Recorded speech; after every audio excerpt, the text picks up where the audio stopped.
கன்னியாகுமரி மாவட்டம் நாகர்கோவிலில் குடிநீர் குழாய் பதிக்க தூண்டப்பட்ட பள்ளத்தில் விழுந்து நேசகுமார் என்ற இளைஞர் விழுந்த சம்பவத்தில் பணிகள் அலட்சியமாக இருந்ததாக இளநிலை பொறியாளர் ரவி மற்றும் பிளம்பர் ஜஸ்டின் ஆகியோரை பணியிடை நீக்கம் செய்யப்பட்டுள்ளனர்.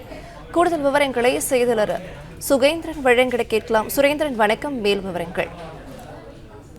நிச்சயமாக கன்னியாகுமரி மாவட்டம் நாகர்கோவில் மாநகராட்சிக்கு உட்பட்ட சக்கர வீதியில் குடிநீர் பைப்புக்காக தோண்டப்பட்ட பள்ளம் மூடாமல் அந்த அதிகாரிகள் விட்டு சென்றதால் அவ்வழியே இரவு நேரத்தில் வாகனத்தில் வந்த நேசகுமார் என்ற வாலிபர் அந்த பள்ளத்தில் விழுந்து பயங்கர காயங்களுடன் மருத்துவமனையில் ஆபத்தான முறையில் அரசு மருத்துவமனையில் அனுமதிக்கப்பட்டார். மேலும் அந்த சிசிடிவி காட்சியை வந்து சமூக வலைதளத்தில் பரவி பரபரப்பை ஏற்படுத்தியது. மேலும் மாநகராட்சியின் வெத்தன போக்கு பலரும் கண்டனம் தெரிவித்தனர். இந்த நிலையிலிருந்து இந்த மாநகராட்சி பகுதியில் குடிநீர் பைப்பு சீரமைக்கப்பட்ட தோண்டப்பட்ட பள்ளத்தை தோண்ட அனுமதி வழங்கிய மாநகராட்சி இளைஞர் பொறியாளர் ரவி மற்றும் ஜஸ்டின் பீட்டர் ஆகிய இருவரையும் மாநகராட்சியான நிஷாந்த் கிருஷ்ணா பணியிட நீக்கம் செய்து உத்தரவிட்டார்.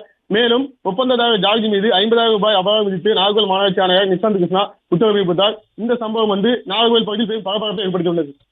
பிளே ஸ்டோர் மற்றும் ஆப் ஸ்டோரில் இருந்து பாலிமர் செயலியை QR கோடு மூலம் பதிவிறக்கம் செய்யுங்கள்.